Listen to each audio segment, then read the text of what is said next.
Hi, I'm Dave Wurzel, and you're watching PHTV4 Spotlight. Today's Spotlight is on Steve Desmond. We have a special guest with us. Steve is a Palos Park native, Carl Sandburg grad, and he's transplanted his roots in California. He is a screenwriter, writer, director, producer, and he's working on some big projects. He recently completed a big project, and we'll talk about all of this.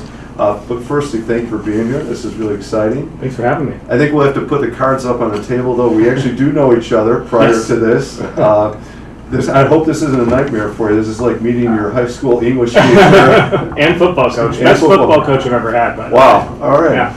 How about English? Top 10, top 20? Definitely top 10. So don't worry. I'm not going to talk about the grammar and some of your screenwriting, but no, it's excellent. But the two we will mention, and there's more to your resume than this, but obviously, you worked on Knock at the Cabin, which came out this past spring. The other movie that I'm going to put a shout out that if you haven't seen is Monsters, a short film from 2015, won several awards. Last count, I think it was at like 46 or something. Yeah. Congratulations on that. And we want to talk about those. Before we get to them, I think I'd like you to talk a little bit first about the move from Palos Park to Hollywood, and I know you went to school out west. How did that happen for you? What was that process like? Yeah, so I've always wanted to work in film. I dressed up as a filmmaker for my second grade career fair, which I didn't know what a director looked like back then, so we had to look up at a picture in the encyclopedia, and it was a picture of Cecil B. DeMille. I went in like a brown suit and a fedora, and everyone thought I wanted to be Indiana Jones. But yeah, once I found out film school was a thing, I applied to all the different major film schools in the country. I was lucky enough to get into USC, the University of Southern California. And a month after finishing Sandburg, I moved out to LA. And it definitely took, a period of, first semester period of adjustment and getting used to, but I've been out there ever since. And it's, the entertainment industry is intense and competitive, but I just love it. I've always loved it. And, finished film school, and then you do like kind of the starving artist thing for a number of years, and you're just trying to do whatever you can to make your way in the industry. Well, I'm going to say congratulations. It sounds like the transition has worked out well for you. Some really great things have happened. Sure. I think there's some great things are on the horizon for you. So congratulations on that. How about let's talk about Monsters. So Monsters is a film that came out in 2015, right? Yeah. About 13 minutes. It's relatively short. Yeah. And won a lot of awards. Do you want to talk about, I'd like to know about the process, and maybe this is part of English teacher, but I also find it interesting that the process in creating that project at that point in your career. What was it like producing that film, and then hopefully enjoying the accolades that obviously came later? Sure. I mean, where it came from is I was always a fan of the original Twilight Zone series and trying to find a way, and this was, Black Mirror had just started up at this point, but at the time just wanting to craft my own kind of Twilight Zone-y type story that would take place on an ordinary suburban street, but kind of have an interesting perspective on the way into it, and really also was just the joy of going out and making something, because once you finish film school, making films, even short films, is very expensive. So we did a Kickstarter campaign, raised a lot of money from family and friends, and just kind of went out and did the thing. But it was really just trying to find a story that had those thriller elements and had those twists, but also had a lot of family heart at the center of it all. It does. Those are all good descriptors, and I don't want to spoil it for anybody. I mean, it is. And I hope you took that as a compliment, because that movie has a very Twilight Zone-ish feel to it. Yeah, it's a huge compliment. It definitely intended that way, because there's a twist and a twist, and the play on the title, Monsters. Who are the monsters here? And so I don't want to spoil it for anybody. It's definitely it's a great watch. I definitely encourage it, and it's got those great moments in it that draw you in. I love the regular look. This is a family. Something has happened. Something is going on. But it looks. It could be here. It could be anywhere. Yeah, right? It has that feel. Yeah. Well, congratulations on that one. And maybe you want to speak to it, because that's 2015, and then to 2023, a movie comes out. I'm sure you're working on advance. Sure. We get Knock at the Cabin. Yeah. And you work with M. Night Shyamalan on this Yeah. one. So this is a whole other type of Absolutely production. What was that process like? Well, movies take a long time, so my writing partner and I got hired to adapt the novel The Cabin at the End of the World back in November 2017, and the movie comes out in February 2023, and that's not even Almost 6 years later. that's not even slow, by the way, for Hollywood. That's actually moving at a decent clip. But so we adapted this novel, and it was a real, especially then, an opportunity, because at the time we weren't even full-time screenwriters yet. We were still working day jobs, and this company called Film Nation really took a risk on us by hiring pretty new people to adapt this best-selling novel. So we wrote it, and it was going to be this smaller budget indie horror film. And then Film Nation, this film finance company, started shopping our script around for a co-financier, to someone to split the bill with them.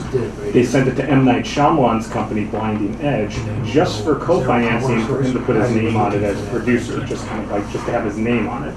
And when he read it, he wanted to direct it. And then suddenly this little indie horror film became this M. Night Shyamalan Universal Studios theatrical movie.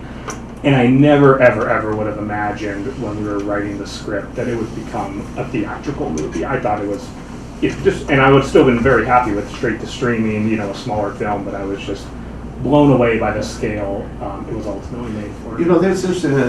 So I'm going to go off my script here, because it's kind of a curious situation to me, because the movie has the potential feel of this could be an indie film. This could be contained. It doesn't have to have the big experience around it, yet it still works, obviously.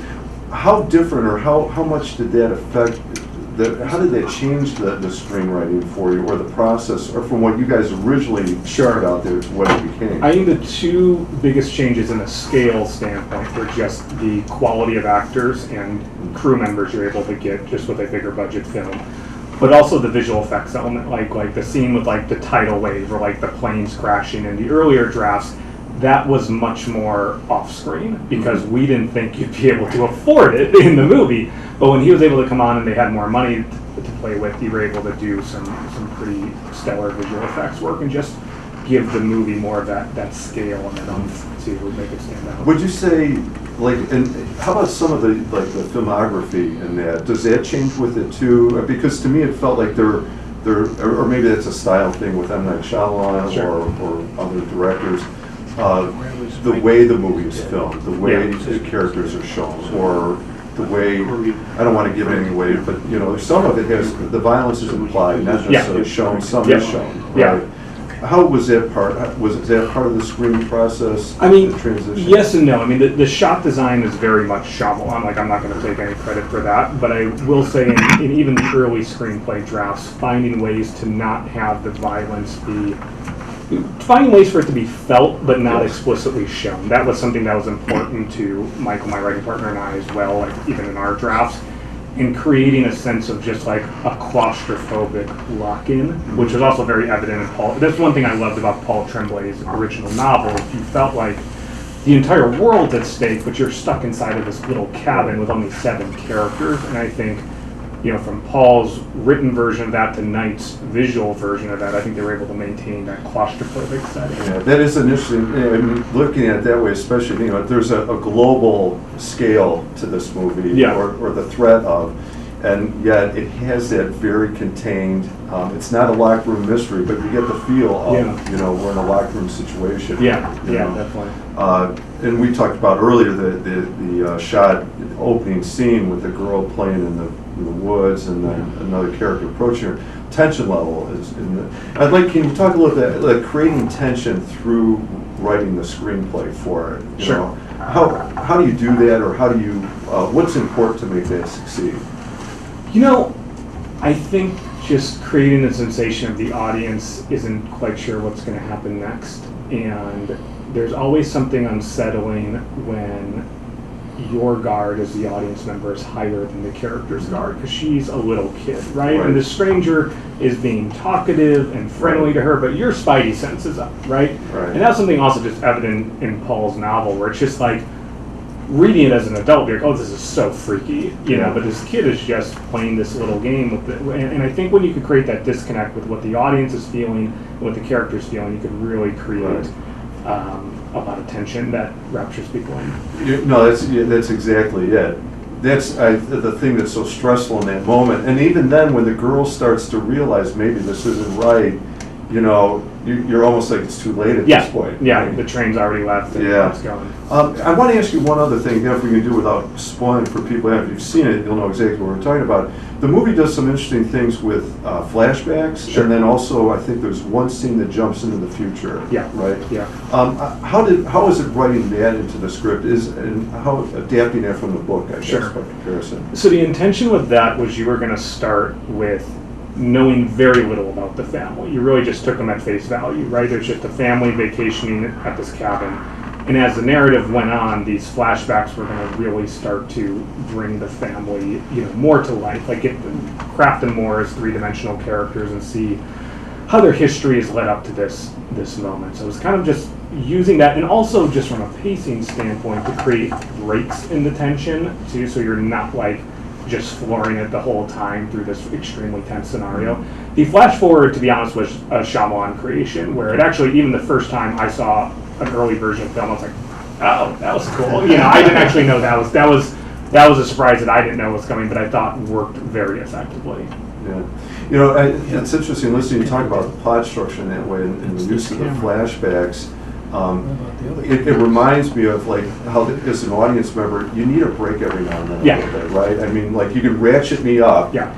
Or you're either going to break me or let me recover a little bit and then ratchet me up again. That's the emotional ride. No, totally, and that's very much like a Hitchcock thing, right? He would have like, you know, he would really like bring the audience, but then there'd be like some joke or some lighter moment, and that's also why a lot of the flashbacks, particularly early in the movie, were lighter too. Like they're singing together in their car, like they're joking around more, just to have like some breaks in the tension. And it's interesting to think about that. There still is an undercurrent of almost tragedy in that because you know what the family's facing. Yeah. And you're watching these beautiful moments. Yeah. You know.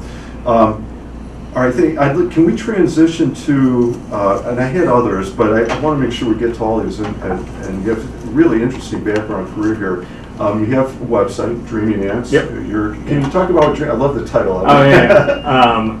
So Michael Sherman and I created this website because we write everything together. He also went to USC, and at the time we were in our early 20s, and Dreaming Ants is kind of just how we felt like, you know, in the entertainment industry. Like we were just finished college, we had all these big dreams, but we were very small industry-wise, and you know, felt like we had this giant mountain to climb. So that's kind of where that was birthed out of, and we just used the site as our hub just to, you know, projects that we've either already worked on or things that are coming up down the line. So I'd encourage you, check out Dreaming Ants website. You'll get more than we're going over here. Sure. You'll get a snapshot of Steve's background, his partner's background, their careers, and some of the projects coming up are mentioned there. Yeah. All right, which kind of gets me to my next question. Then I'm going to hit you with the lightning round. Sure. All right. Ready. So you finished this big project, and obviously you're not going to sit on your laurels. I mean, Sure. you're a tremendous success, but you've always got to be working on something. Can you give us a little sneak preview of what you're working on? Yeah, so we have two movies coming out, one in 2024 and one in 2025. Movies take a long time, as I mentioned, but those are both through Paramount. So those will be coming both to theaters over the next two and a half years.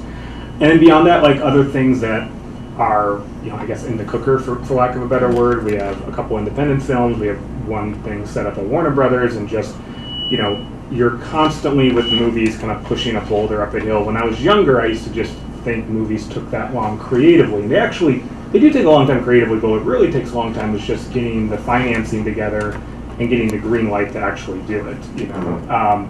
So, yeah, lucky enough the two other movies are coming out, and hopefully more after that. I don't know if it's because of Stan Lee and like the Marvel movies. Sure. I'm watching all the credits when they show Oh, the of course. Yeah. I want to see those two little clips, but they show you like the 80 zillion names, and I'm like, oh my god, there's a lot of moving parts here. Yeah. You know, and I can imagine, this is not going to get knocked out in a few months. No, not at all. You always hope it does, but it never does. Okay. I'm off script again. I have to ask. So, was your mother worried about it? Like, Steve, maybe you should get a real job. Like, yeah. I will say my parents were always very supportive, which actually, in a strange way, set me apart from a lot of people in film school who a lot of them understand we had a chip on their shoulder because a lot of people didn't believe Right, it. didn't have the support. No, and you're kind of going there with the intention of proving someone wrong, which could also very much work. But I was always lucky that my parents believed in what I wanted to do. Doesn't mean there weren't moments where they're like, you could still go to law school, you know, which I think any reasonable parent would. Because Sure. the thing is, to go into film and television,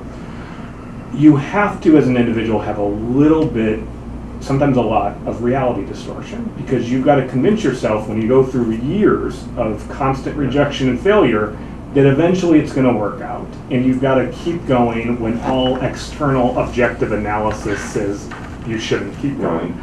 But you know, I was always told this business isn't a sprint, it's a marathon, and that's very much true. And just, I was looking at that my parents never stopped believing in me the whole time. That's what came to mind. You have to have people who believe in you, because even you can pep talk yourself, Yeah. but there's going to be some moments when you probably get doubt, and Oh, sure, you need absolutely. somebody to say, And hey, I- Steve, this can happen. And I'm not just saying this, I really believe it.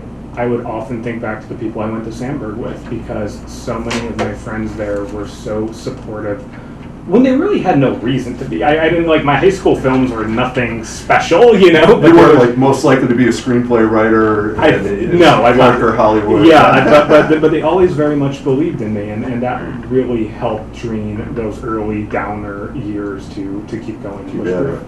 All right, so shout out to Sandburg grads, a shout out Yeah. to Steve's parents. Thank you, because Yeah. that's keeping us, giving us a chance to continue to watch great movies.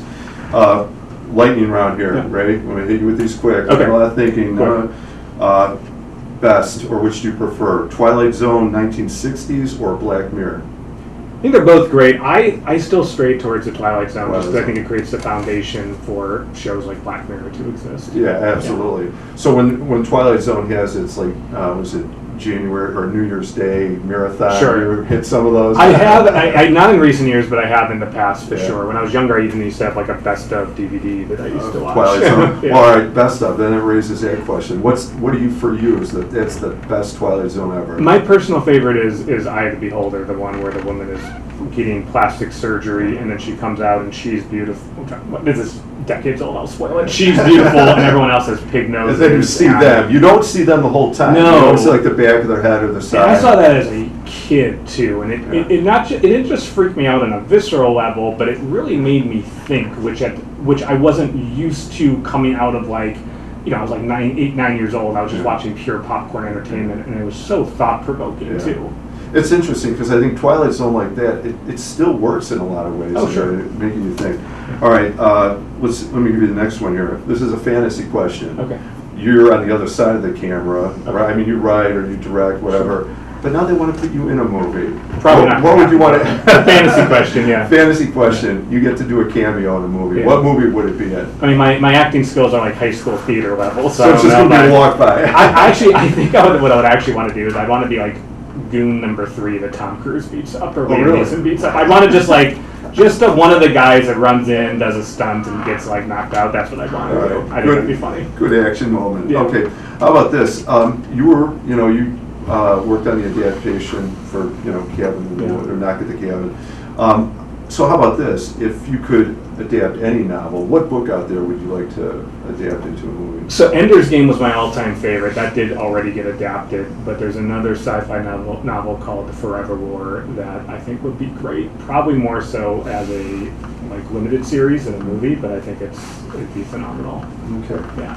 All right, how about this? For you, personal favorite, best, you think this is the best sci-fi or suspense, or whatever category you want to put. Okay. This is the best one ever done. What would it be? So my personal favorite movie overall of all, like outside of genre, is E.T. That's always been my favorite movie ever. Did not see that coming. Yeah, right. But when it comes It was a sci-fi element. yeah, it's sci-fi for sure. But when it comes purely to like suspense movies, I would say Silence of the Lambs, Jaws, The Exorcist. Okay. Any of those still, I think, hold All right, tremendous. a lot of great. You mentioned earlier, how about Hitchcock? Does he fold into this? Oh, sure. Yeah, I took a Hitchcock class at USC that was really instrumental, but I love Psycho, I love Rear Window, Shadow of a Doubt, Rope. Yeah. So many great ones. North by Northwest. All right, how about this? A producer says he wants you to work on the remake of a suspense classic. Because Sure. this has kind of become a thing in Oh, Hollywood. yeah, right? yeah. I mean, Rear Window, as an example, has kind of been respun Sure. a few different ways, Sure. I think. what movie would you say, yeah, I could work on that? I'd like to. Yeah, I just mentioned it, but Rope, which is a Hitchcock movie, I always thought was prime for a remake. And similar to Knock at the Cabin, it's a very closed-in narrative, which I love, where it all, in the original at least, all takes place in one apartment. But the suspense level, if you've never seen it, Rope is just such a classic. But I also think you could do a new version of it. Okay, all right, good. And then how about for you? You know, what would, of all the things you've done so far, like, you know, screenplay writing, directing, a little bit of producing, or no? Some, yeah. Yeah. What do you like best doing? And they're all, look, I'm very lucky that I get to make up things for a living. And that's just, like, you just get to play in your imagination, like, 5 or 6 days a week. It's really a surreal thing that this is a career. You gotta be thankful for it, right? I'm extremely thankful, because also it took 12 years out of film school before I was able to do it for a living. I had to work all these different day jobs. Like, nothing was ever, it was a struggle to get there. But of those three, I think writing is a joy day to day, but directing, I love just the rush of it. I love being more the team leader, but I also love coordinating. You're coordinating and you're collaborating with so many different people, and it's like, it's the whole package of filmmaking. And when you're directing something, you get asked 100+ questions a day, and it's rapid fire. And I love just having to think quick on your feet and make those split-second decisions, knowing you're going to get some of them wrong too, but just hoping you get more of them right than wrong, and it works out. Okay. I've got 2 more questions I'd like to ask you. And you kind of answered, you're talking about one of them now, so maybe we'll pick this one up first. What do you like best about your job? You know, like, you going to work every day, this is what you like doing in it. Yeah, by going to work, just you work from home, so it's just in your case, you're talking about it like you really like the directing thing. What do you like? It sounds like you spoke to it already. Yeah, well, it's really cool just to, I mean, my day-to-day now is mostly screenwriting, but just to be able to sit down and craft parts of a narrative is really gratifying. You know what it is too? You're constantly messing things up and having to put things back together. You're constantly being challenged by other people in a healthy way to try and make something stronger. And your brain is just kind of on overdrive every time you're working, because you're just constantly building things on top of each other. And that's really cool. Like, it's really never a repeated day. Mm-hmm. You know, and also I love the idea of taking a very big project like a movie, but you're distilling it down to just working on a little bit of it day by day, like about 5-6 pages of screenwriting a day that ultimately build up into something bigger. Mm-hmm. Interesting, like putting the pieces into a puzzle, yeah, and hoping that final puzzle. And it falls apart all the time, too, and you have to build it back up again. How about a final question for you? You talked about, you know, your parents and your friends in the Sandwood community around you, the support they gave you. How about for you as either writer, director? Sure. Drawing on inspiration, whether like that's something to aspire to, or you're in a difficult situation, you need to work through a problem or a challenge. Yeah. You know, who or where do you draw inspiration from? Sure. So, like, when I was in high school and I first started taking film seriously, I made a list of every director I'd heard of and just started watching all of their films one after the other. And, like, this is such the stock answer, but, like, Steven Spielberg's been my hero since for a long time. Yeah, of course, E.T., but also, like, I didn't realize when I was, like, 15, 16, like, he did all of these movies that I love? You know, this is always the same guy coming up. I love Hitchcock, you know, in terms of more recent filmmakers. I think Christopher Nolan is incredible. And so I go to them, but also there's, like... I was saying, do you see their influence in what you try and do in your work then? I mean, that'd be flattering to say, but like I try to definitely, you know, aspire to, but also tell it through the lens of yourself as well. Also, Robert Zemeckis, particularly early Robert Zemeckis, like Back to the Future, you know, Forrest Gump, movies like that. Absolutely love. I love how he kind of created that 80s, 90s wish fulfillment stories, but also had like a lot of humor in it. That's something also I really take a lot of inspiration from. Mm-hmm. Yeah. A lot of good names to draw inspiration from. There's a lot of really incredible filmmakers out there from over the years, and always more that I just watched this movie the other day called RRR. It's a 3-hour Indian movie epic, and it's one of the most entertaining movies I've ever seen in my life. Yeah. RRR. Yeah. Right. It is incredible, and don't let the 3 hours stop you. It is incredible. All right. Well, hopefully, like those directors inspire you, maybe you'll be part of that generation someday to inspire, you know, the We next. can only dream, right? Yeah. We can hope, we can Yeah. hope. You know, obviously, I wish you the best. I look forward to, you know, your next creations. And, Thank you. And what we get to see, and it's exciting, you know. Thank you so much. Congratulations, Steve. Thank Good to see you again, too. Good to see you too. Thank you for having me. Thank you. Here we go. I'm Dave Warzone. You've been watching PhD before. Spotlight. Today's spotlight has been on Steve Desmond, screenwriter, director, former Payless Park resident, now out in Hollywood. Thank you for being here. Thank you for watching.